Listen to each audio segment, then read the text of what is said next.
सदा चिता समाधान सर्व सुख ल्यालो सर्व अलंकार आनंद निर्भय डुलत सो.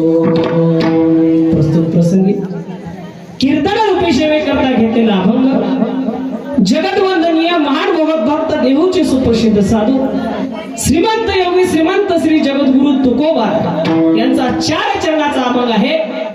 या अभंगामध्ये जगद्गुरु तुकोबारा म्हणतात की आम्ही भक्ती केली आणि त्या भक्तीच्या क्षेत्रामध्ये आम्हाला एक अवस्था प्राप्त झाली. त्या अवस्थेचं वर्णन जगद्गुरु तुकोबारा करतात.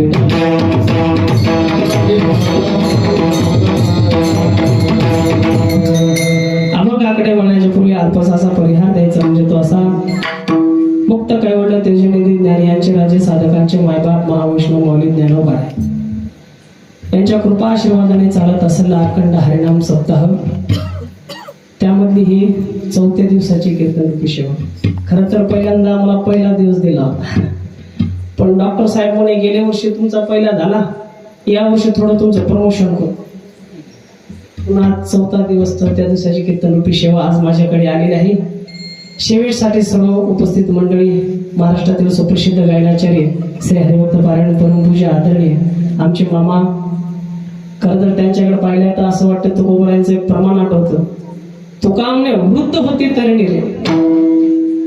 जसं त्याचं वय वाढायला लागलं पण आवाज तरण्या वाढपोरासारखा आहे. असे सुप्रसिद्ध गायनाचार्य रमेश मामा आहेत.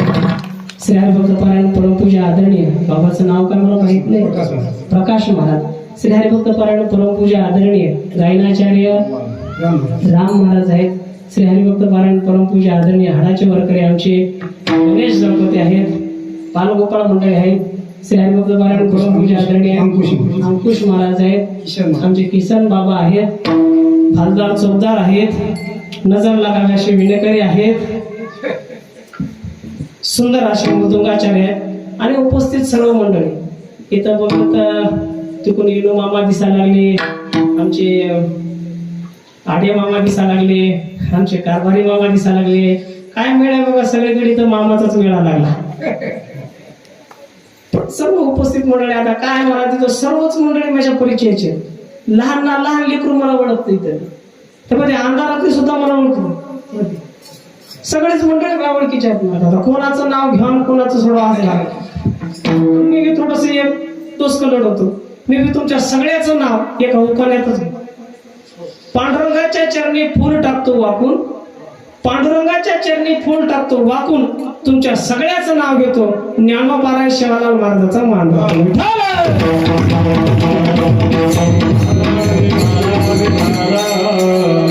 खर तर कार्यक्रमाचं वर्णन करावं तेवढं कमी आहे मला.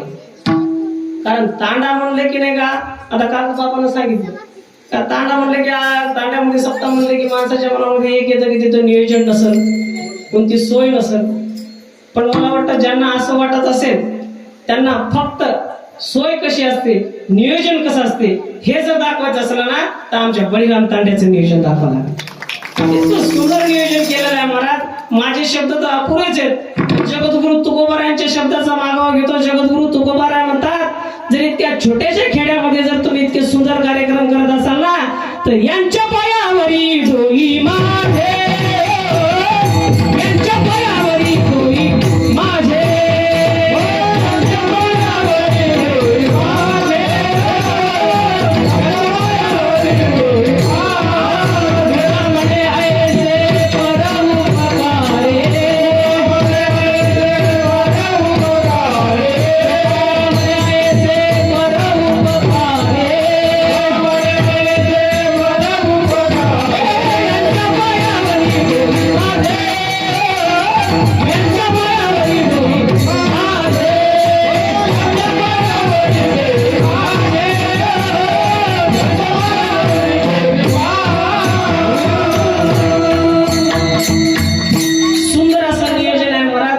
सर्वांच्या चरणी नतमस्तक होतो. दंडवत करतो आणि सेवेला सुरुवात करतो.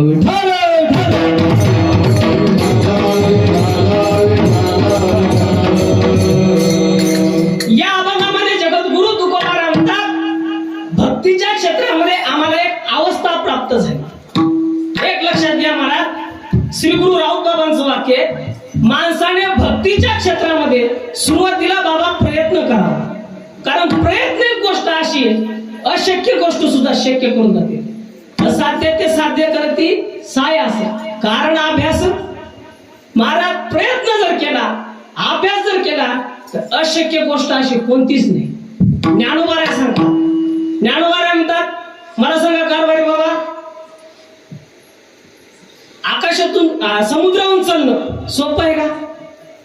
शक्य आहे का समुद्रावरून चालणं? बोला गड्या बघ, बोललं तर कीर्तन होईल. जाऊ का तुम्ही काही टेन्शन घ्याले का? टेन्शन घेऊन आपलाच महाराज आहे ना, महाराज घाली लोटागण मोकळ पटागण काय उचल, काय टेन्शन घ्या तुम्ही? समुद्रावर चालणं शक्य आहे का? याच्या पुढे ज्ञानोबा राय सांगतो, एखादा वाघ आहे बघा, वाघ आणि पिसळलेला वाघ आहे, आणि त्या वाघाला जर आपल्याला पकडायला सांगितलं, पकडणं शक्य होईल का? आणि त्याच्या पुढे जगणं शक्य होईल का? बरं, याच्या पुढे ज्ञानोबा राय सांगतात, तांब्यावर विष, प्रोक्लॅम 3 दिवस भिजून ठेवायचं, आणि 3 दिवस भिजून ठेवल्यानंतर ते तांब्यावर विष प्यायचं. मला सांगा जगणं शक्य होईल का? ज्ञानोबा राय म्हणतात, अशा अशक्य गोष्टी आहेत, पण प्रयत्न केला, अभ्यास जर केला, तशा अशक्य गोष्टी सुद्धा शक्य होतात. आता ओव्या आहे का? पै अभ्यासाची निवळे, एक गती अंतराळे, व्याघ्र सर्प बांधळे, विषकी हारी पडे, समुद्र पाय वाट जोडे, एकी वाघ ब्रह्मत्वकडे अभ्यासे केली. विठ्ठल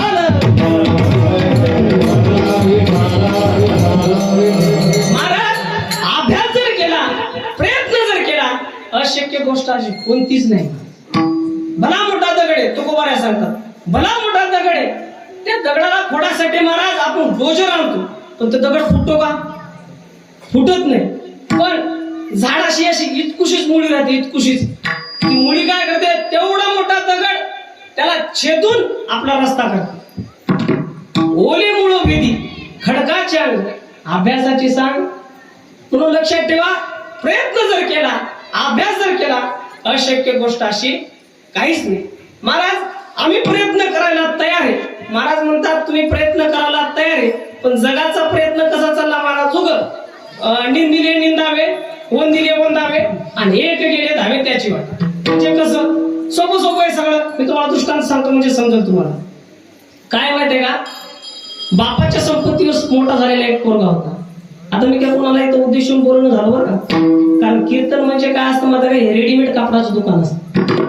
इथं काय कोणाचे माप घेऊन कापड शिवल्या जात, पण ते कोणाला जर फिट, इथं बोललेला शब्द हे कोणी अंगावर घ्यायचा नाही. महाराज, बापाच्या संपत्तीवर मोठं झालेलं पोरग होतं, आणि बापाच्या संपत्तीकडे पाहून त्याला सासरवाडी भेटली मुंबईची. आणि मुंबईची सासरवाडी भेटल्यानंतर मुंबईच्या सासरवाडीच्या सासऱ्याने असा फोन केला, सासऱ्याने जावायला बोलून घेतलं तिकडं, की जावाई बापू, आता 4-5 दिवस माझ्या सुट्ट्या आहेत, तुम्ही मुंबईला या, आणि मुंबईला आल्यानंतर मुंबईतला पाहुणचार घ्या. पण मला जावई मुंबईला गेला, तितक्यात सासऱ्याच्या सुट्ट्या कॅन्सल झाल्या. आता सासऱ्याच्या सुट्ट्या कॅन्सल झाल्यानंतर मग सासऱ्यानं काय केलं, एक पत्र पाठवलं. त्या पत्रात असं लिहिलं की जावई बापू, आता माझ्या सुट्ट्या कॅन्सल झालेल्या आहेत, त्यामुळं मी काय घरी येऊ शकत नाही. तुम्ही आपला जितके दिवस राहायचं तितके दिवस राहा, पाहुणचार घ्या आणि घरी जा. असं म्हणलं. त्या पत्रात लिहिलं. महाराज पत्र पाठवलं. पत्र पाठवल्यानंतर पत्र घेऊन ते पोस्टमॅन घरी आला. पोस्टमॅननं दरवाजा वाजला. दरवाजा वाजल्यानंतर सासूबाई तिकडून आल्या. सासूबाईनं दरवाजा उघडला. उघडल्यानंतर पत्र हातात घेतलं, आणि पत्र हातात घेताना सही केले, पोस्टमॅन निघून गेला. आता पत्र हातात घेतल्यानंतर सासूबाईने विचार केला, हे पत्र मी फोडणार, हे पत्र मी फाडणार, मी पाहण्यापेक्षा इथं आपला सुटामुटाचा जावई, मग त्या सुटामुटाच्या जावयानं पाहिलेलं बरं पत्र. मग तिनं काय केलं, ते पत्र त्या जावयाकडे देऊन दिलं. आता जावयाकडे नेऊन दिल्यानंतर मला त्या जावयानं पत्र पाहिलं. ते जावई पत्राकडे पाहतो, इकडं तिकडं पाहतो, पत्राकडे पाहतो, इकडं तिकडं पाहतो, आणि लागला जावई रडायला. आता जावई रडायला पाहिला की मला सासूबाईला वाटलं, माय जावई किती हुशार आहे, त्यानं पाहिलं सुद्धा नाही पत्रात काय आहे. आणि काल मुंबईमध्ये बॉम्बस्फोट झाला, जावयाला लगेच कळलं, आणि पप्प्याचा बाप त्याच्यात मेला नाही हो, जखमी झाला. खाऊ द्या ना त्याला 4-5 उन्हाळे, काहून तुम्ही असं करा.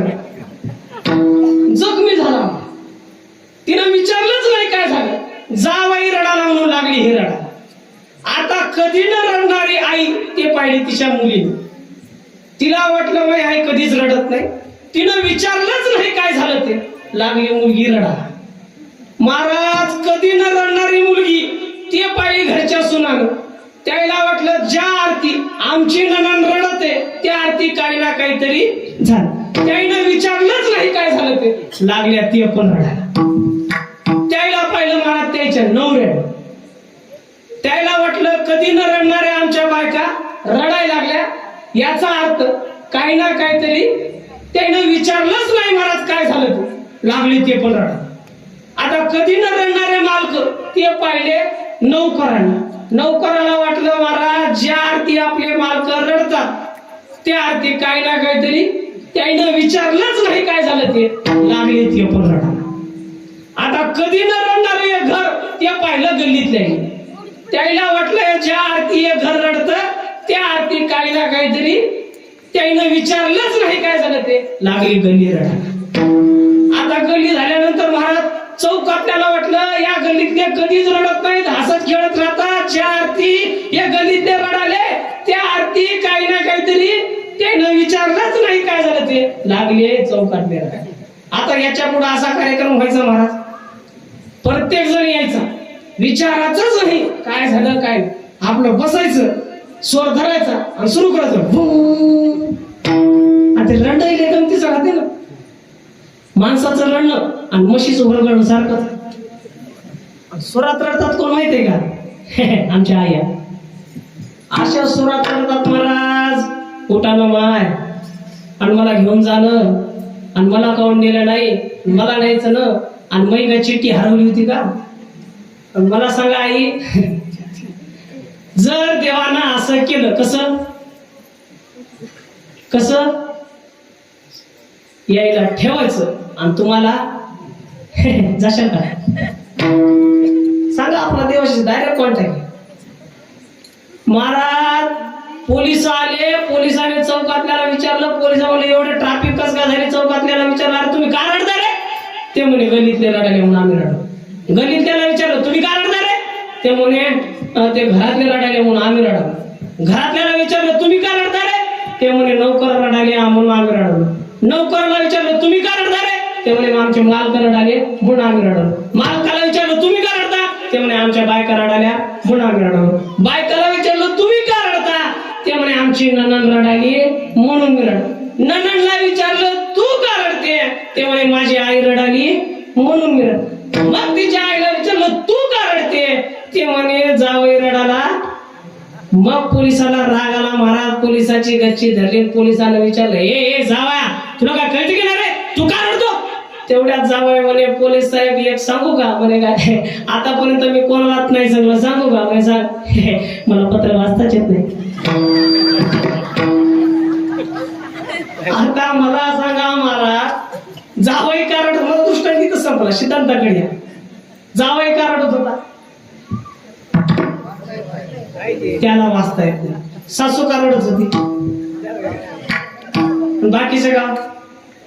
महाराज म्हणले हे सगळे प्रयत्न तुमचे असेच. यानं केलं म्हणून त्यानं करायचं, त्यानं केलं म्हणून त्यानं करायचं, त्यानं केलं म्हणून त्यानं करायचं. बरं महाराज आम्हाला कळलं, आम्ही तुमच्यासाठी प्रयत्न करायला आहे. बरं महाराज पण प्रयत्न करून आम्ही मिळवायचं काय? महाराज म्हणे प्रयत्न करून तुम्ही पुरुषार्थ मिळवायचा. म्हणून धन्य तुकोबा समर्थ त्याने केला. धन्य तुकोबा समर्थ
पुरुषार्थ.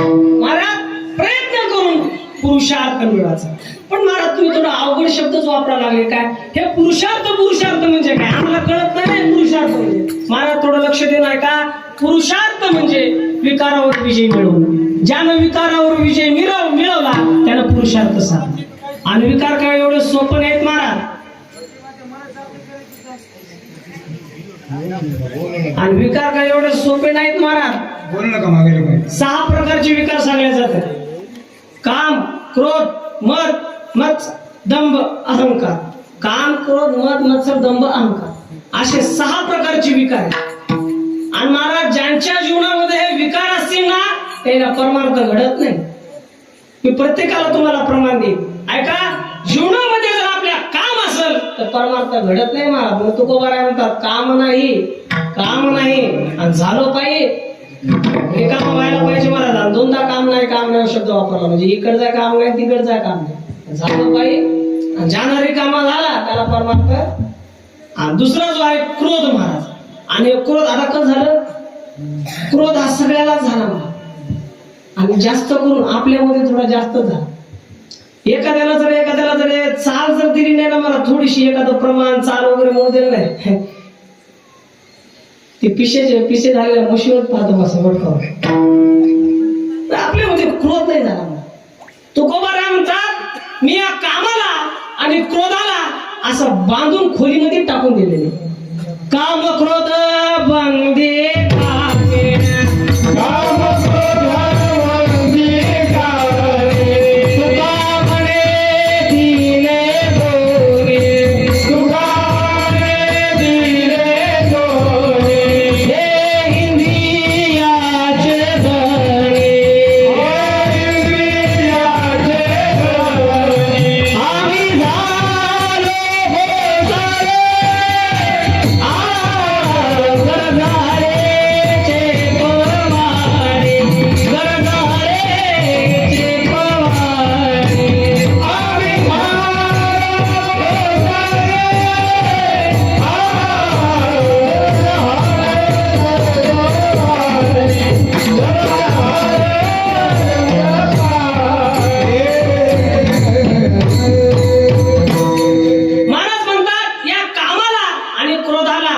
बांधून ठेवलेले. म्हणून काम नसला पाहिजे, क्रोध नसला पाहिजे, मद म्हणजे आशा नसली पाहिजे, मत्सर नसला पाहिजे. महाराज म्हणतात कोण्याही जीवाचा न घडो मत्सर वर्म सर्वेश्वर पूजनाचे. काम नसला पाहिजे, क्रोध नसला पाहिजे, मद नसला पाहिजे, मत्सर नसला पाहिजे, दंभ नसला पाहिजे. महाराज म्हणतात तुमको नियामान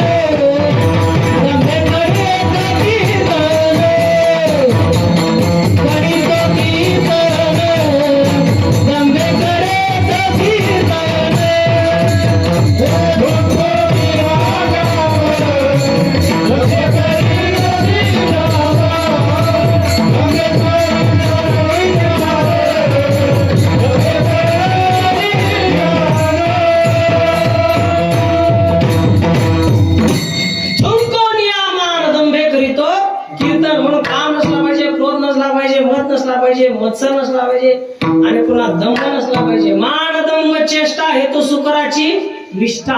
विष्ठा म्हणजे कळते का. सुकर म्हणजे डुकर आणि विष्ठा म्हणजे झोपले काय घाण.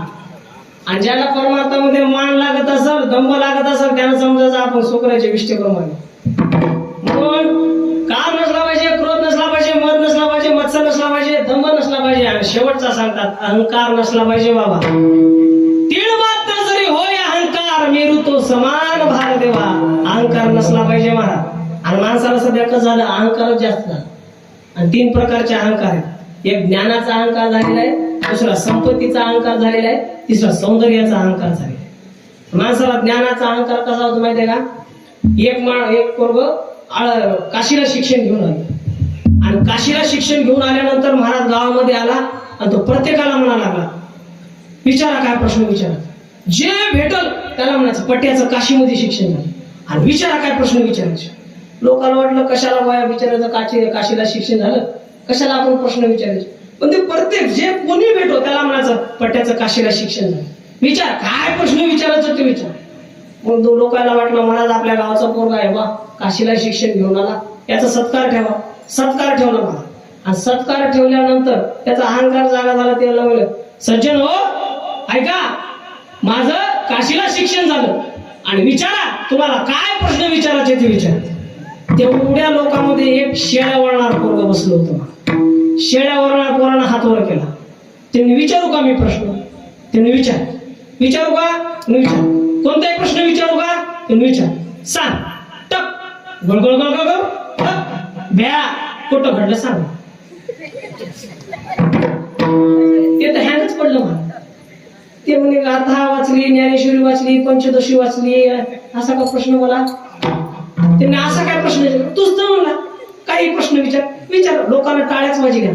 लोकांना वाटलं 6 महिने झाले डोकं हँग करून टाकलं होतं. विचार काय विचारायचं विचार. महाराज त्याला राग आला. त्याला म्हणे एवढ्या लोकांपुढे महाअपमान केला ना, थांब याचं उत्तर तू सांग. ते म्हणलं मी सांगू का? सांग. हे सगळं आमच्या घरी घडलं.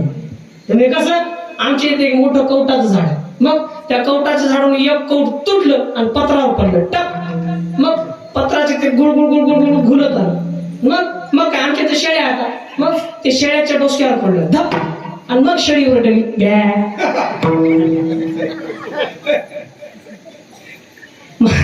हे सगळं आमच्या घरी घडलं. मला सांगायचं इतकं, मला अहंकार झाला ते टिकतच नाही. मग तिथं कोणी असो, मी असो, माझा बाप असो, आम्ही दोघं सगळं जमत नाही. मला अहंकार जमत नाही. ज्ञानाचा अहंकार झाला, पुन्हा सौंदर्याचा अहंकार लक्ष्मीचा घालवला, पुन्हा संपत्तीचा अहंकार, माणसाला संपत्तीचा अहंकार झाला. मला सांगा, रावणाएवढी संपत्ती आपल्याकडे आहे का? बरं, रावणाच्या घरात सोनं होतं की रावणाचे घर सोन्याचे होते? खरं सोन्याचे होते. आपल्या घरात सोनं राहते मला, ते बी इतकी नकली. त्याला बी एक बॉक्स, त्याच्यावर 2 बॉक्स, त्याच्यावर एक असा पॅकिंग करून कुलूप लावून, आणि ते तांदळामध्ये. आपल्याकडे रावणाकडे इतकी संपत्ती होती, पण सांगा ते गवडी. बरं, रावणा सांग का महाराज, हे तर संपत्तीचं वेगळं जाऊ द्या. रावणाचे ऐश्वर्य एवढं होतं महाराज, रावणाच्या घरी देव काम करत होते. देव नागबाबा सांगतात, गाडवळी गजानन सटवी करी मात बोले, सटवी करी मात बोले, सटवी करी मात बोले.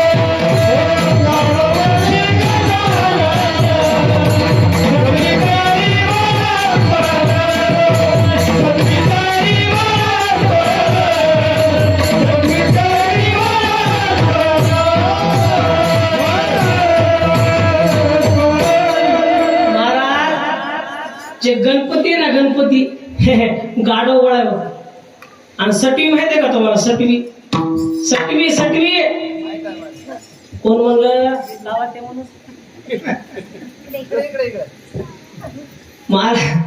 सटवी तिथं बाळापण करायला होती, नर्स म्हणून होती. हे रावणाचा ऐश्वर्य. अजून सांगतो रावण कसा होता. रावणाच्या महाराज बायकोचा इतका अधिकार होता, तिला उद्या काय घडणार आहे ते आज कळत होत. मंदोदरी बोले रावणाप्रती, स्वप्न देखील ना मध्यरात्री, मिळाले वानर वैष्णव किती, शिरा सागरी बांधीला. महाराज रावणाच्या बायकोला उद्या काय होते ते आज कळत होत. आपल्या बायकोला महाराज आपल्या ओळीतला कापूस कोण चोरून गेला ते सुद्धा कळत. मग मला फक्त एवढं सांगायचं, महाराज एवढा ऐश्वर्य संपन्न रावण, त्याला अहंकारामुळं मातीत जावं लागलं. आपल्यासारख्याची काय गत होईल. म्हणून महाराज म्हणतात, हे अहंकार नसला पाहिजे. आणि या सगळ्याचा ताळा बसणं फार गरजेचं आहे. आणि जर ताळा चुकला तर अवकळा निर्माण होते. तुका म्हणे ताळा नाही त्याची अवकळा नाही, त्याची अवकळा नाही, त्याची अवकळा.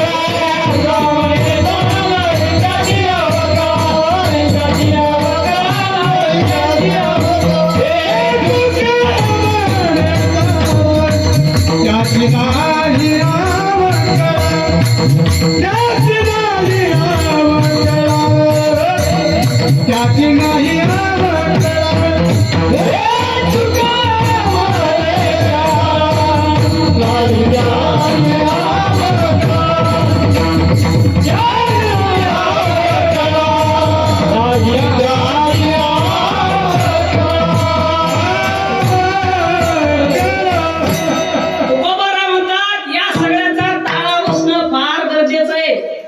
जर ताळा चुकला अवकळा निर्माण होते.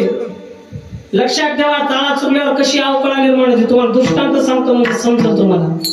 काय झालं, आता लॉकडाऊन मध्ये सगळ्याच वाटोळ झालं ना, तसं एका जातीचं वाटोळ झालं. कोणाचं माहितीये का? चोरायचं. त्याला चोऱ्याच करा भेटल्या नाही. मग लॉकडाऊन थोडं शिथिल झालं आणि शिथिल झाल्यानंतर चोराने ठरवलं की आता चोरी करायची. बरं, त्यावेळेला मग चोरी करायचं असं घर निवडलं महाराज गावामध्ये पाटलाचं घर. मग पाटलाच्या घरची सगळी रूपरेषा त्यांनी काढली. पण ते तीन चोर होते. त्याला वाटलं आपल्या संघ अजून एक असलेलं बरं, म्हणून त्याने काय केलं, एक पांडुरंग नावाचा पोरगा, पांडुरंग नावाचा त्याने संघ घेतला. आता हे पांडुरंग नावाचा पोरगा म्हणजे सगळीकडे चालणारा म्हणा. पकवाजच काय वाजवणार, गायनच काय करणार, कीर्तनच काय करणार, ढोलकीच काय वाजवणार. पण चोरीचा पहिला नियम घेऊन घ्या. चोरी जे माणूस सगळीकडे चालते ना महाराज, ते चोरीमध्ये नाही चालत. हे चोरीचा पहिला नियम आहे. आणि त्याचा इतर ताळा चुकला महाराज, ते पांडुरंगाला घेऊन गेले. घेऊन गेल्यानंतर महाराज पाटील थोडं लॉकडाऊन शिथिल झाल्यामुळे पाटील घराच्या बाहेर पडले आणि पडल्यानंतर चोर घरात घुसले. घरात घुसल्यानंतर पांडुरंगाने ठरवले, पांडुरंग म्हणलाय बा तुम्ही तिघं आपले चोरी करा म्हणून. मी आपल्या किचन रूम मध्ये जातो. पांडुरंग गेला महाराज किचन रूम मध्ये. किचन रूम मध्ये गेल्यानंतर तिथे कीर्तिगोळ तेलाचा पिपा होता. पांडुरंगानं काय केलं, ते कीर्तिगोळ तेल धरलं, आपल्या कढईत ओतलं आणि लागले. भजी असतं, कुरवड्या असतं, पापड असतं. पांडुरंग इकडे भजी कुरवड्या पापड तो खायला आणि तिकडे चोर चोरी करा. पाटील गावाच्या बाहेर निघाला होता. पाटलाकडे एक बंदूक होती. पाटलानं असा विचार केला, 2 वर्ष लॉकडाऊन होतं, गावातल्यानं एकानंही फोन केला नाही आणि आता गावामध्ये फेरफटका मारायसाठी निघालो, एक सुद्धा रामराम घालत नाही. महाराज राग झाला पाटलाला. पाटलानं ते बंदूक धरली, ठेवून गोळी मारायचा, आकाशात गोळी मारायचा. ते ऐकलं एका चोराने. आणि चोरीचा दुसरा नियम घेऊन घ्या, चोरी करणार हे कानाला लय पक्का पाहिजे. मग ते लागलं म्हणत लट लट लट लट लट लट लट लट का. आणि चोरीचा तिसरा नियम घेऊन घ्या, चोरी करणार कधी हलक्या काळजाचा नाही पाहिजे. तुम्ही म्हणसाल महाराज तू लई चोरीचे नियम सांगायला, म्हणजे तू असं काही नाही, थोडं माहित करून घेतलं मी थोडस. महाराज ते लागलं लट लट लट लट. आपला पाटील घरात यायला पांडुरंगानं पाहिलं. पांडुरंग त्या जिन्यावर एक पांडुरंग परमात्म्याचा फोटो होता देवाचा. पांडुरंग काय केला, त्या जिन्यावर पाटील यायला म्हणून त्या जिन्यावर गेला आणि त्या फोटोच्या पाठीमागे लपून बसला. लपून बसल्यानंतर इकडून चोराला पाहिलं, पाटील घरात यायला दिसला. चोर कणगीत जाऊन आता कणगीत लपल्यानंतर पाटील घरात आला. महाराज घरात आल्या आल्या त्याला तेलकटाचा वास. त्यामुळे गाव विरोधात गेलं. यात काय नवर घरचीच बाई विरोधात गेली. आपण म्हणलं भजी कुरड्या पापड तळून खायली आणि मला म्हणलं की शिळे पातळ खायला दिली. त्याला रागच आला महाराज. जेच गेला पाटलींकडे, एका लातात पाटलीन खाली. पाटील म्हणते अहो काय झालं, काय झालं, चाल म्हणलं किचन रूम मध्ये. धरली हाताला आणली महाराज किचन रूम मध्ये आणि दाखवलं ते. पाटली म्हणे माय मी तर खाल्लं नाही. हा मला खोटं बोलते. चाल म्हणे भार पिशवी नीट घराच्या बाहेर. अहो पाटील मी हे सगळं पाहिलं नाही, मी खाल्लं नाही, मी बघितलं सुद्धा नाही म्हणे. मला खोटं बोलले, भार पिशवी नीट घराच्या बाहेर. ते दयावया करायला लागले महाराज. त्या पांडुरंग परमात्म्याच्या फोटोकडे पाहिले आणि म्हणे पाटील अहो मला जरी डोळे नसले तरी त्या पांडुरंगाला डोळे हातामध्ये. काय म्हणे त्या आणि पांडुरंगाच्या फोटो माग कोण लपून बसलं होतं. जसं त्यानं ऐकलं तसं त्यानं उडी मारली, थाप अशीच मारली. तुम्हाला कसं महाराज पाटील म्हणे पांडुरंग तू इकडे कस काय. ते म्हणे पाटील ते सगळं जाऊ पण पाटील मात्र खोटं बोलत. ते म्हणे कस काय. वा रे वा. पाटील म्हणते की माझ्या एकट्याला डोळे हात. मग वा रे वा म्हणजे माझ्या एकट्याला डोळे हात आणि कणगीत लपले ते सगळे का आंधळे. आता कणगीत लपले ते विसरून दिले. महादृष्टांत इथं संपला. आता सिद्धांत लक्षात घ्या. आपल्याला या पृथ्वी तलावरल्या सगळ्या हिनचो गोष्टी चोरायच्या. आपला ताळा बसणं फार गरजेचं आहे. आणि जर ताळा चुकला यमाचा पाहुणा प्राणी हो, यमाचा पाहुणा प्राणी हो, यमाचा पाहुणा प्राणी हो, यमाचा पाहुणा प्राणी हो.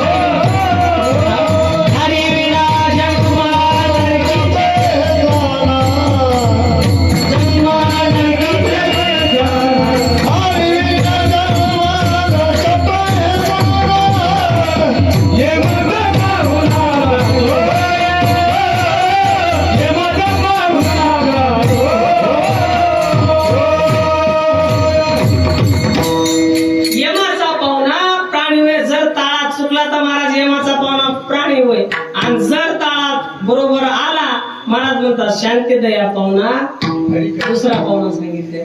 मग महाराज कळला आम्हाला, आम्ही प्रयत्न करायला तयार आहे. महाराज म्हणतात प्रयत्न करून आपल्याला तुम्हाला पुरुषार्थ साधायचा आहे. नुसता पुरुषार्थ साधायचा नाही, ताळा बरोबर येणं फार गरजेचं आहे. आणि मग महाराज आम्हाला एवढं करा, आम्ही प्रयत्न करायला तयार आहे, पुरुषार्थ साधायला तयार आहे, पुन्हा ताळाही आम्ही बरोबर बसवायला तयार आहे. पण महाराज म्हणतात तुम्हाला हे सगळं जरी तुम्ही म्हणाले तयार आहे, आम्हाला कळायला लागलं, पण तुम्हाला हे सगळं कळायला नाही. महाराज म्हणजे ठीक आहे, एक काम करूया, तुम्ही माझ्या संग या, बसा, आपण नामस्मरण करूया, सदा नामस्मरण करूया. ते महाराजांनी अभंगाच्या पहिल्या सदा नाम घोष करू हरि करो, सदा नाम घोष करू हरि करो, सदा नाम घोष करू हरि करो, सदा नाम घोष करू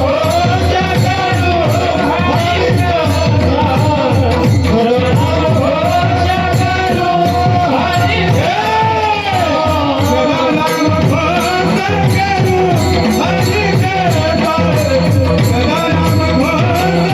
करू हरि कथा, सदा नाम घोष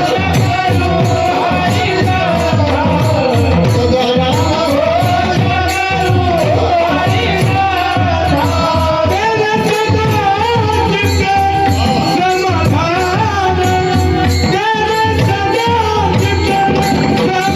सदा नाम घोष करू हरि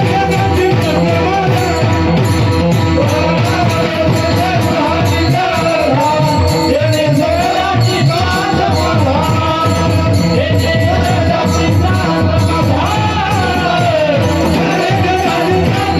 सर्व दुःख हरण, सर्व अलंकार, सर्व दुःख हरण, सर्व अलंकार, तेरे सदा मी भाग्यवान आहे महाराज, इतकी सुंदर भजनी मंडळ भेटली, नाही तर काय महाराज इतका अवघड होतं, नाही तर काहीच मिळ नसतं महाराज.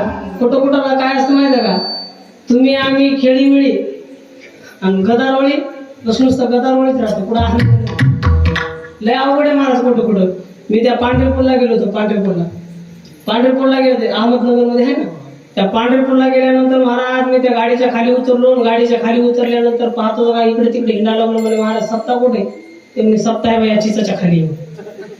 त्या चिचाच्या खाली गेलो महाराज, पाहिलं तर काय त्या चिचाला अशी दोरनं बांधले, आणि दोरनं बांधल्यानंतर महाराज तिथं गेलो, आणि गेल्यानंतर पाहतो तर काय ते असा माईक त्या फांट्याला बांधलेला, आणि मी राम म्हणलं की माईक इकडे यायचा, आणि कृष्ण हरी म्हणले की माईक इकडे. आखं कीर्तन महाराज पळून पळून पळून थकून गेलो, आणि खुर्चीवर बसलो. आता खुर्चीवर बसल्यानंतर महाराज एक म्हातारा मायापाशी आलं, आणि त्याने महाराज एक गोष्ट सांगा. म्हणे काय सांगू का, सप्ताह कमिटीनं आपलं पंक्तीत नावच घेतलं नाही. मग मी माईकचे स्टँडच लपून ठेवले, ते माईकचे स्टँड धरून घाल माझ्या डोसक्यात. म्हणून काय करतो तू इथं महाराज, सगळं चांगलं आहे बघा, सगळं मृदुंगाचार्य मस्त आहेत, मृदुंगाचार्य एक नंबर आहे, गायनाचार्य एक नंबर आहे, आपले चोपदार एक नंबर आहेत, विनेकरी एक नंबर आहे, ऐकणारे एक नंबर आहेत. हा महाराज का 2 नंबर आहे? सगळं महाराज नियोजनबद्ध कार्यक्रम. चला काय चालू आहे आपलं,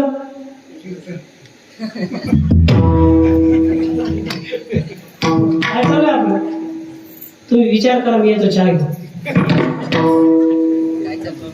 महाराज म्हणतात सदा नामस्मरण करायचं, आणि सदा नामस्मरण म्हणजे सदा करायचं, आणि सदा फळ भेटत असतं. आणि जर आपण कदा केलं तर कदा फळ भेटत. दिनरजनी हाची धंदा गोविंदाचे. महाराज इथं अलौकिक तत्वाचं ज्ञान सांगतात महाराज. अलौकिक तत्व त्याला म्हणतात, थोडस चिंतना मांडतो, अलौकिक तत्व त्याला म्हणतात महाराज. 3 तत्व अलौकिक आहे, एक देव अलौकिक आहे, एक संत अलौकिक आहे आणि एक देवाचं नाव अलौकिक आहे. पण अलौकिक काला म्हणतात, अलौकिक त्याला म्हणतात ते तीन निकषामध्ये बसत नाही. कोणत्या? लौकिक जगाला ते कळत नाही, काळाची सत्ता त्याच्यावर चालत नाही आणि पंचमहाभूतात ते अडकत.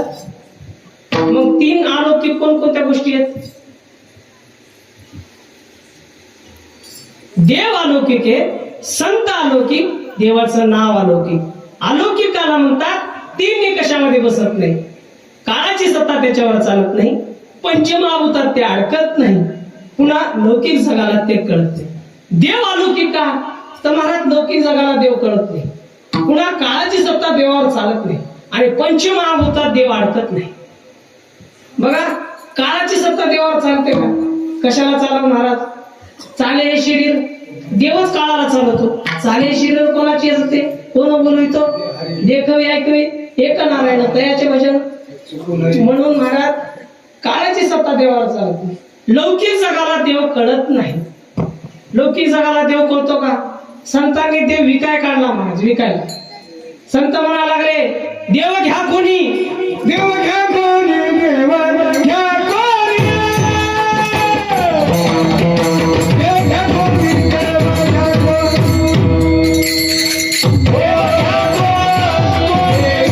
घ्या कोणी, देव घ्या कोणी, देव घ्या कोणी, देव घ्या कोणी,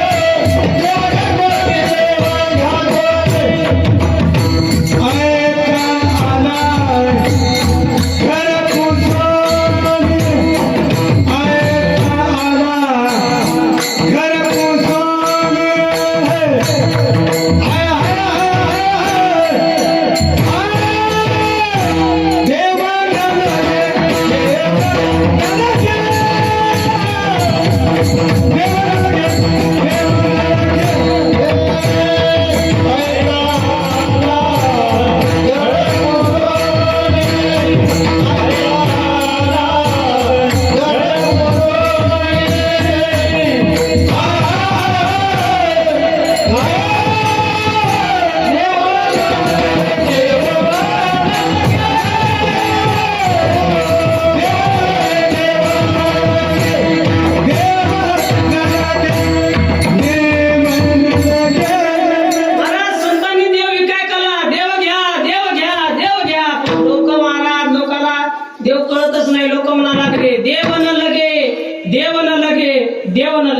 ज्या आरती महाराज लोक म्हणतात देव न लगे, त्या आरती लौकिक जगाला देव कळत. काळाची सत्ता देवाला चालत नाही, लौकिक जगाला देव कळत नाही, पंचमहाभूतात देव अडकत नाही. कारण महाराज पंचमहाभूत देवाने बनवले, जेणे हे विश्व निर्मिले, महर्षी देवा संस्थापिले, 21 स्वर्गात धरले सत्ता मात्रे. म्हणून देव अलौकिक आम्हाला कळाला. आता संत अलौकिक का? आता तिन्ही निकष संताकडे ना. लौकिक जगाला संत कळत नाही, काळाची सत्ता ही संतावर चालत नाही, पुन्हा पंचमहाभूतात संत अडकत नाही. लौकिक जगाला देव संत कळतात का महाराज? मला सांगा, लौकिक जगाला जर संत कळाले असते तर ज्या त्या काळामध्ये ज्या त्या संताला लोकांनी त्रास दिला की नाही, ज्या अर्थी लोकांनी त्रास दिला त्या अर्थी लौकिक जगाला संत कळत. अजून सांगू का महाराज? आता मला सांगा, आपल्या समाजातले संत शेवालाल महाराज, त्यांनी किती सांगितलं महाराज? दारू पिऊ नका, व्यसन करू नका, वाईट वागू नका, खोटं बोलू नका. आपण त्यांचं ऐकतो का? ऐकतो का? ज्या अर्थी आपण त्याचं ऐकत नाही, आपल्याला ते कळाले का?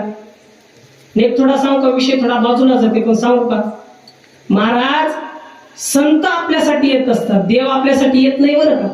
कारण देवाच्या अवतारामध्ये साम्यता आहे. देव काय करतो? पवित्राणा हे साधूना विनाशाय दुष्कृता. देव काय करतो? एक तर सज्जनासाठी येतो, नाही तर दुर्जनासाठी येतो. मग आता मला इथं प्रश्न विचारायचा, मला सांगा, आपण सज्जन आहे की दुर्जन? हे थोडं अवघड झालं का? सोपं करतो थोडं तुमच्यासाठी. मला सांगा, एकीकडे रावणाची मूर्ती ठेवली, एकीकडे रामाची मूर्ती ठेवली, आपण कोणती घेईल? कारभारी बाबा रामाची केली काय सचिन आहे आपण बर रामाची मूर्ती ही पितळाची आहे आणि रावणाची 24 कॅरेट सोन्याची आता रावणाची अरे वा आपले सचिन मग आपलं एवढं अवघड आहे महाराज आपण देवाला फसवाय कमी करत नाही. लय अवघड आहे कारण एक मित्र होता मला त्या मित्राचं लग्नच व्हायला तयार आणि लग्नच व्हायला तयार नाही नंतर त्याला मला फोन केला म्हणे महाराज काय आपलं लग्नच होत आहे म्हणून मग मी म्हणलो प्रॉब्लेम काय प्रॉब्लेम फक्त एवढा आहे म्हणजे आपल्याला धातच नाही मग मी काय केलं महाराज एक नांदेडच्या डॉक्टरला फोन केला आणि डॉक्टरच्या फोन केल्यानंतर महाराज म्हणलो आहे का आपल्याकडे व्यवस्था त्यामुळे सगळी व्यवस्था आहे बोलून घ्या त्याला महाराज त्याला बोलवल्यानंतर तो दिसायला आधी सुंदर त्यामध्ये त्याला सुंदर असे दात बसवले आणि दात बसवल्यानंतर गेला मुलगी बघायला झाली महाराज त्याची सोयरी आणि सोयरी झाल्यानंतर त्याला गपची बसाव की नाही लग्न झालं आणि लग्न झाल्यानंतर महाराज त्याने मला फोन केला म्हणजे महाराज यामुळे आपल्याला म्हणलो कशाला यामुळे चहा घेता येते गेलो महाराज चहा घेण्यासाठी आता चहा पिण्यासाठी गेल्यानंतर त्याला गपची बसाव केले त्यानं लगेच त्यानं आपले दात काढले महाराज तिकडून बायको त्याची चहा घेऊन आली त्यानं लगेच दात काढले टेबलावर ठेवले आणि लागला हसायला तेवढे महाराज कसं फसवलं हिला कसं फसवलं हिला फसवलं हिच्या बापाला फसवलं क्या सासरवाडीला फसवलं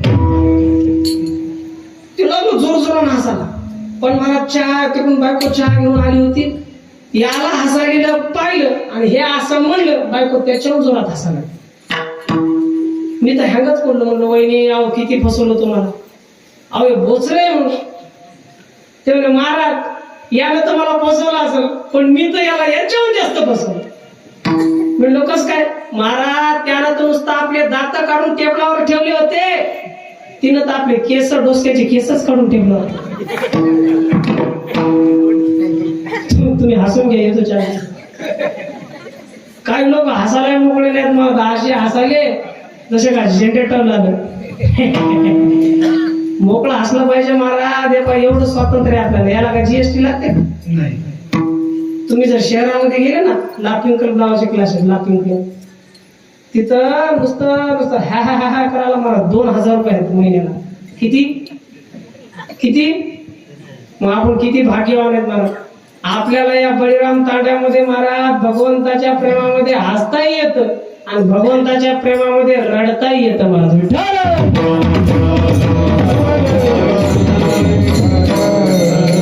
आपल्याला वाटतं महाराज आपण लई चतुर आहे आपण कोणालाही फसू शकतो पण आपण नुसतं चतुर आहे पण देव चतुराचा शिरोमणी आहे चतुरातो शिरोमणी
कोणाची कुठे कुठं बसवायची नाही लक्षात ठेवा आपला विषय चालू आहे संत आपल्यासाठी येत असतात देव आपल्यासाठी येत नाही म्हणून आपण संताचं ऐकलं पाहिजे पण आपण संताचं ऐकत नाही ज्या अर्थी आपण संताचं ऐकत नाही त्या अर्थी आपल्याला संत कळत नाही म्हणून लौकिक जगाला हे संत कळत नाही आता तिसरा निकष लक्षात घ्या पंचमहाभूतात संत अडकत नाही पंचमहाभूतात संत कशा अडकतील महाराज या पंचमहाभूताला संतांनी जिंकून घेतलेले. बघा तुम्ही, पृथ्वी या तत्वामध्ये ज्ञानोबरायाने आपला देह विलीन केला. ज्या अर्थी ज्ञानोबरायाने आपला देह पृथ्वी तत्वामध्ये विलीन केला, त्या अर्थी पृथ्वी तत्वच हे जिंकून घेतलं. दुसरं आप तत्व. आप म्हणजे पाणी. पाणी या तत्वामध्ये श्रीमंत श्री शांतीप्रभू श्री एकनाथ महाराजांनी आपला देह अर्पण केला. ज्या अर्थी आपला देह पाण्यामध्ये अर्पण केला, त्या अर्थी पाणी हे तत्व जिंकून घेतलं. पृथ्वी आप तेज. तेज या तत्वामध्ये ब्रह्मचित्कला मुक्ताबाईने आपला देह अर्पण केला. ज्या अर्थी महाराज तेज या तत्वामध्ये आपला देह अर्पण केला, त्या अर्थी तेज तत्व संतांनी जिंकलं. पुन्हा पृथ्वी आप तेज. वायू. वायू या तत्वामध्ये महाराज जनार्दन स्वामीने आपला देह अर्पण केला. ज्या अर्थी आपला देह अर्पण केला, त्या अर्थी वायू तत्व जिंकलं. आणि आकाश या तत्वामध्ये श्रीमंत श्री जगद्गुरु तुकोबारायाने आपला देह अर्पण केला. सदैव वैकुंठ गमन हे आकाश तत्वाला जिंकले. म्हणून महाराज पंचमहाभूतात संत अडकत नाही, पंचमहाभूताला संतांनी जिंकून घेतलेले. म्हणून कळलं महाराज आम्हाला, देव अलौकिक आम्हाला कळाला, संत अलौकिक आम्हाला कळाले. आता देवाचं नाव अलौकिक. देवाचं नाव अलौकिक का? तिन्ही निकष आता देवाच्या नावाकडे लावा. लौकिक जगाला देवाच्या नावाचं महत्व कळत नाही. जर देवाच्या नावाचं महत्व कळालं असतं तर आपल्याला सांगायची गरजच पडली नसती. मला कीर्तनात सुद्धा सांगावं लागते विठ्ठल विठ्ठल म्हणा. ज्या अर्थी आपल्याला सांगायला लागतं, त्या अर्थी आपल्याला लौकिक जगाला नामाचं महत्व कळत नाही. आता काळाची सत्ता नामावर चालत नाही. काळाची सत्ता चालत नाही. तुकोबाराय म्हणतात काळाची सत्ता कशाला चालत महाराज? हे नाम काहीतरी आगळं वेगळंच आहे. एकची निराळे हरीचे नाम,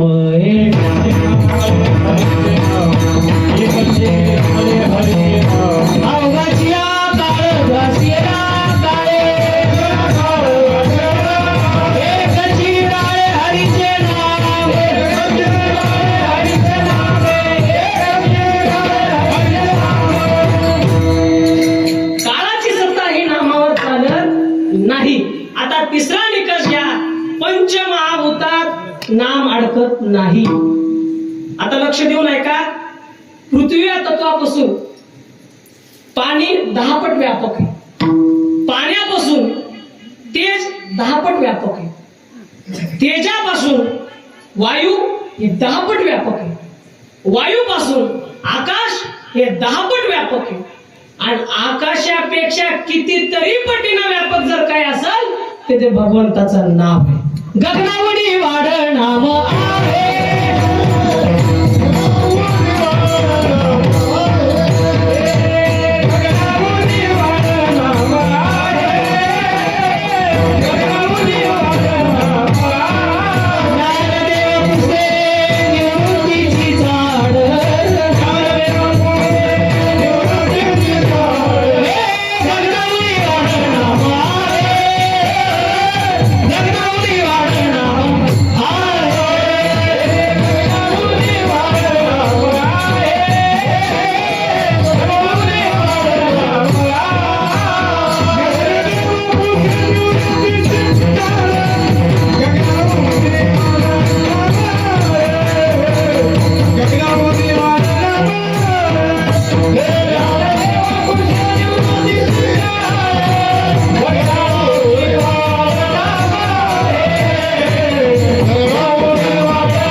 सदा घेतल्यामुळं काय होतं तर महाराज म्हणतात सदा नामस्मरण घेतल्याने काय होतं तर ते चित्ताला समाधान प्राप्त होतं. तेने सदा चित्ता समाधान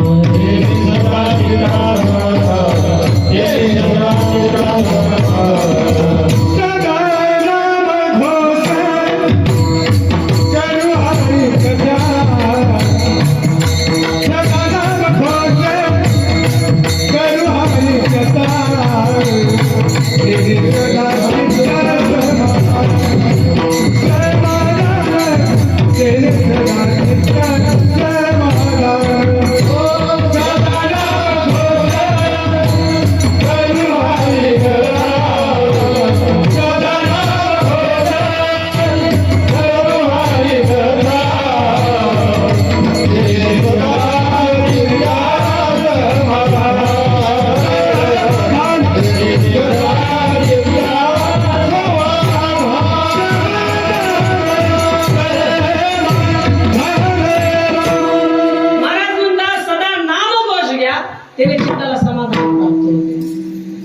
आपल्या चित्ताला समाधान प्राप्त होत नाही. चित्त म्हणजे मन, कारण आपलं मन इतकं अवघड आहे महाराज. तो गोबारे सुद्धा म्हणतात हे मन कशी केवळ आयशे पाहू म्हणून तळे सापडे एडवी रहाट्या थोडे ते लोक्या जे विवेका ते बोलवी संतोषाची चाड लावी बैशी तरी हिंडवी दाही दिशा. ज्ञानोबाराय म्हणतात महाराज इतकं मन अवघड आहे, इतकं मन अवघड आहे महाराज. एखाद्या वाऱ्याला आपल्याला धरता येईल.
मन किती अवघड आहे.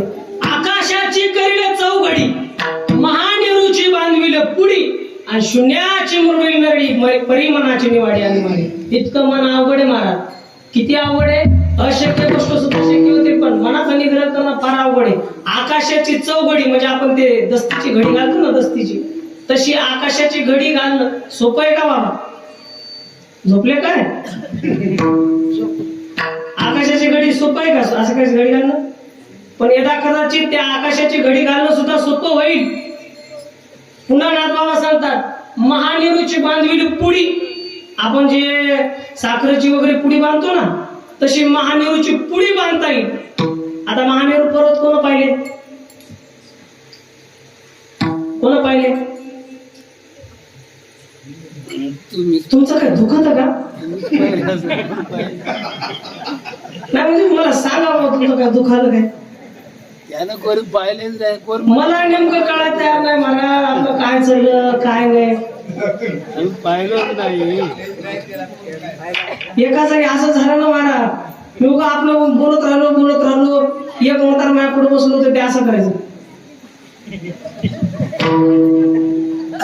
मला वाटलं महाराज सगळ्यात जास्त त्याला कळते काय की मी अख्खं कीर्तन त्याच्याकडे पाहून केलं. कीर्तन पडल्यानंतर गावकऱ्याला म्हणलो बापा त्याचा लय अभ्यास दिसायला बा. पण त्या प्रमाणात ते असं करू लागलं. ते म्हणे महाराज अहो म्हणे ते असं करायला त्याला काही कळत नाही म्हणे. मग ते बहिर आहे असं होऊ नये बरं कळालं ना बघ. हा काय चालू आहे आपलं. बळीराम तांडा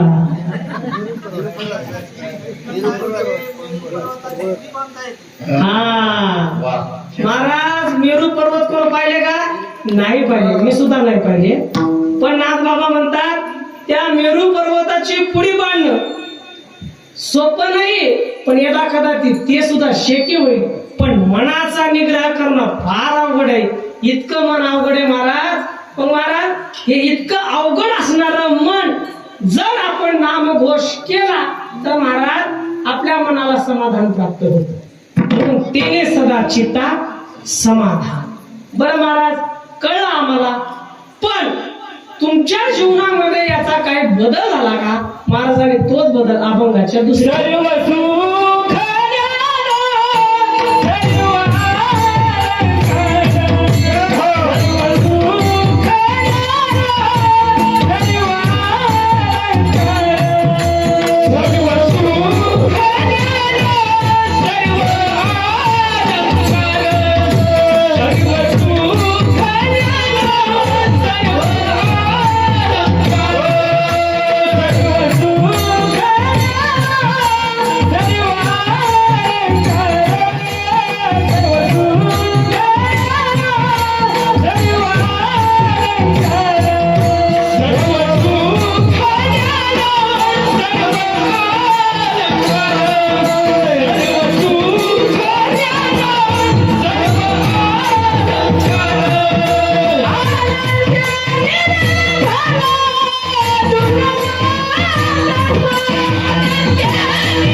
भक्ती ज्ञान वैराग्याचे अलंकार घातल्यानंतर आनंदामध्ये मी नाचायला लागलो.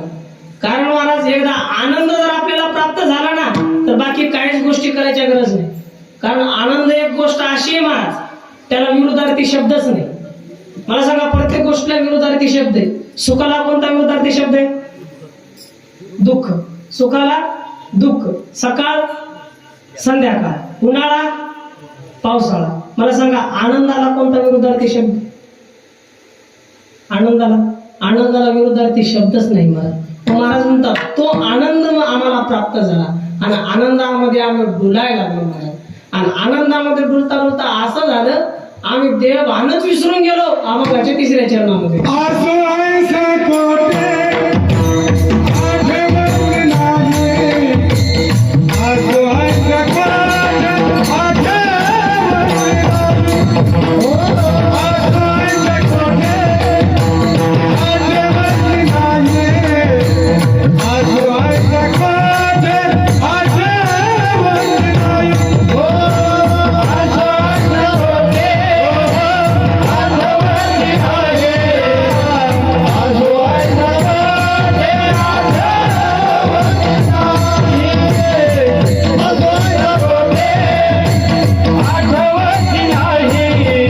आसो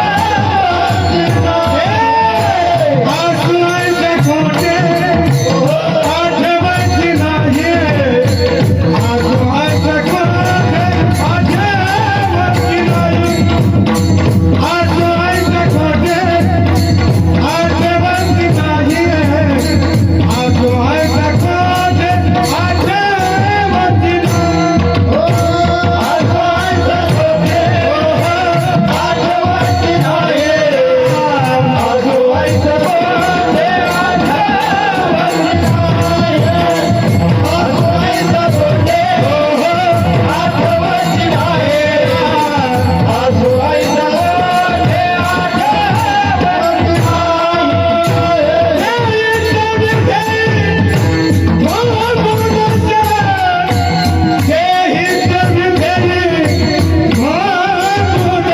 आठवत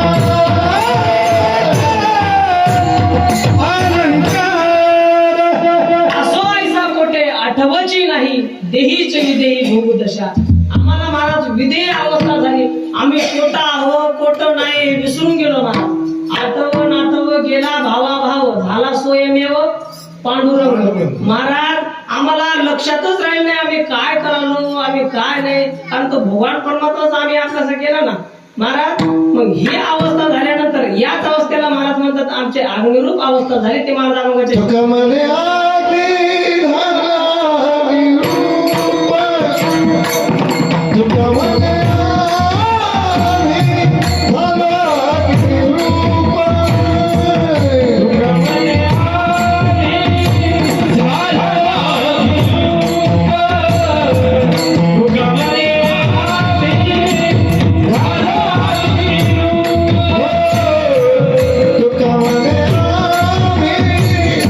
Hallelujah.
पाप पुण्य अंगात. महाराज आपली अवस्था सांगतात. महाराज म्हणतात आम्ही अग्निरूप झालो. या अग्निरूप होण्याची 3 कारण सांगतो महाराज. ऐका थोडं लक्ष देऊन. हे मी स्वतः बनवलेले आहे बरं का. आता चुकलं तर मला सांगा पुन्हा. ते काय असं चुकलं तर. हे 3 कारण आहेत महाराज अग्निरूप होण्याचे. अग्निरूप होण्याचे 3 कारण का? अग्नी एक गोष्ट अशी आहे त्याच्यामध्ये आपण काही टाकलं ते जळून खाक करते. म्हणून महाराज म्हणतात पापही येऊ द्या पुण्यही येऊ द्या आमच्यामध्ये बोलून. त्याच्या शंका उत्पन्न होते पण आपल्याकडे तेवढा वेळ नाही. पुन्हा अग्निरूप होण्याचं दुसरं कारण काय? देव पहावयाला गेलो आणि माझा मीची याला एक म्हणायचं अग्निरूप होणं. आणि तिसरं कारण सांगतो नाम साधनेला नाम घेत घेत गेलो आणि नामाचा धारकच झालो. आम्ही नामाचे नेणो प्रकार सर्व भावे एक विठ्ठलाची प्राण. याला म्हणायचं अग्निरूप होणं. महाराज म्हणतात ही अवस्था आमच्या जीवनामध्ये प्राप्त झाली. म्हणून महाराज म्हणतात सदा नाम घोष करू हरीची कथा. पुन्हा तेने सदा चित्त समाधान. चित्ताला समाधान प्राप्त होतं आणि चित्ताला समाधान प्राप्त झाल्यानंतर सर्व सुख आलो सर्व अलंकार आनंदी निर्भय डुलत असो. आनंदाने आम्ही डुलायला लागलो. आणि पुन्हा सांगतात आम्हाला कोणताही देहभान विसरून गेलो म्हणून असो ऐसा कोठे आठवची नाही देहीची विदेही भोगू दशा. शेवटला महाराज म्हणतात ती अवस्था आम्हाला प्राप्त झाली. म्हणून तो का म्हणे आम्ही झालो अग्निरूप लागू नाही ते पाप पुण्य अंगा. येता अवकाश माझ्या बुद्धीला जसं सुचलं मी तसं अभंगात टाकून अभंगाचा भावार्थ मांडण्याचा तुमच्या पुढे प्रयत्न केला. करेक्ट 10:30 वाजले. आपल्या कीर्तनाचा वेळ संपला. आता थोडं 5 मिनिटं भजन वगैरे याला 10-5 मिनिटं लागतील. आता थोडस त्यात ते एक्स्ट्रा टाइम आहे. आता संप्रदायाच्या नियमाप्रमाणे सर्वांनी एकदा भजन करू. थोडं ध्यान देऊ नाही का महाराज? आपण नाही का भजन करतो वेळी एकदा आपण जोरात टाळी वाजवली पाहिजे. आपण पहिल्या दिवशी ऐकलं बघा, जोरात टाळी वाजवल्याने काय होतं तर महाराज टाळी वाजवल्यानं आपलं ब्लड सर्क्युलेशन आहे ते चांगलं होतं आणि पुन्हा आपण निरोगी राहतो. आणि अजून एक सांगू का, मला थोडं ज्योतिषशास्त्र करतो. टाळी वाजवल्याने काय होतं माहिती आहे का, आपलं हस्तरेषा वाढत असतात. कारण हे बा सांगू का तुम्हाला आपण ज्योतिषशास्त्र, हे बा हे जे आहे ना हे आपली आयुष्य रेषा आहे. कोणती आहे? आयुष्य रेषा. ज्याची जितकी मोठी तितकं त्याला आयुष्य. मग काही जण म्हणतील महाराज मग मधात कुठं कटलेली आहे, मग ते आपल्या जीवनातले रोग आहेत. डायबिटीज, पुन्हा अजून दुसऱ्या एक मुळ्या, हे आपले रोग आहेत, कटलेली आहे तिथं. अजून एक सांगू का, ते आपले धनरेषा आहे. धनरेषा ज्याची जितकी लांब तितकं त्याच्यात आयुष्य, त्याच्या आयुष्यात धन. मग तो कुठं दिसणं झाली कडे. अजून एक सांगू का, असं केल्यानंतर ज्याच्या इथं एक रेष दिसते त्याला एक बायको, आणि ज्याच्या इथं 2 रेषा दिसतात त्याला 2 बायका. पोरं सोरं पाहू द्या, पोरायचं व्हायचंय अजून. म्हातारे माणसं अजून एखादी आहे का? आपला कुठे राहील बाबा. अजून सांगू का महाराज, एक माणूस मी अपेक्षा आहे. ते म्हणे महाराज म्हणलो काय म्हणे सगळीकडे यायलाच आरक्षण भेटलं म्हणे. कसं काय? अहो बघा ना म्हणे, आपण जर महादेवाकडे गेलो तर महादेवाला पहिल्यांदा काय म्हणतात, पार्वतीपती महादेव. भागवतात गेलो, भागवतात पहिल्यांदा नाव कोणाच घेतात, राधे. महादेवाकडे गेलं, महादेवाकडे पहिलं नाव यायचंच. भागवतात गेलं पहिलं नाव आता माझ्याकडे चला तिरुपतीला. तिथं गेल्यानंतर महाराज तिथंही काय म्हणतात, लक्ष्मीपती. सगळीकडे यायचंच ना. आपलं कुठंच नाही का? कुठंच नाही का आपलं? एका ठिकाणी आहे आपलं. कुठं सांगू का? चला पंढरपूरला. Vithoba Rakhumai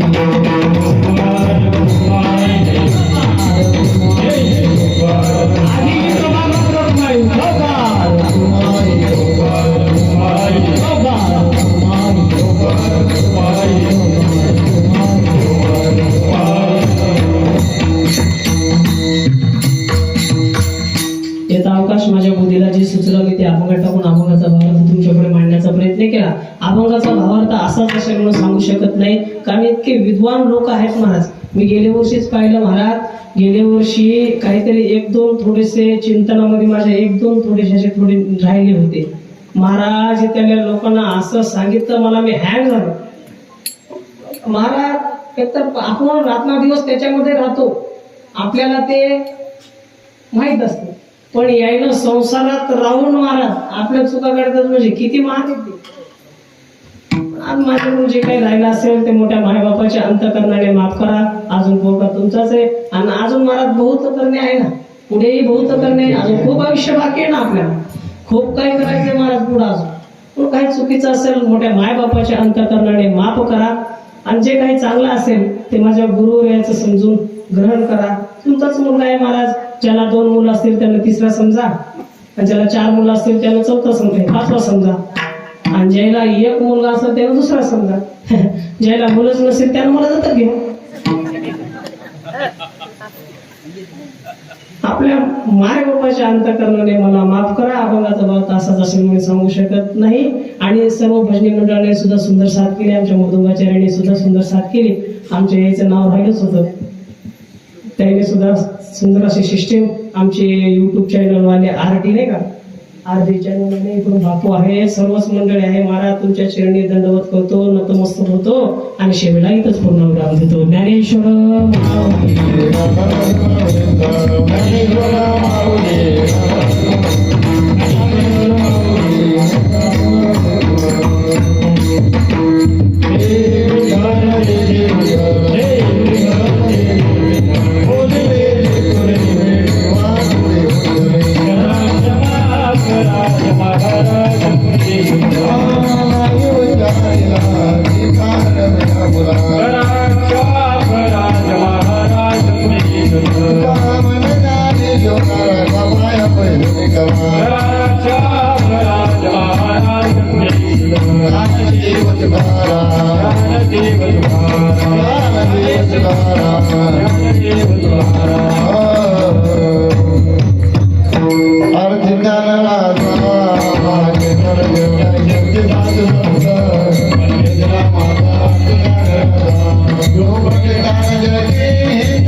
Thank you.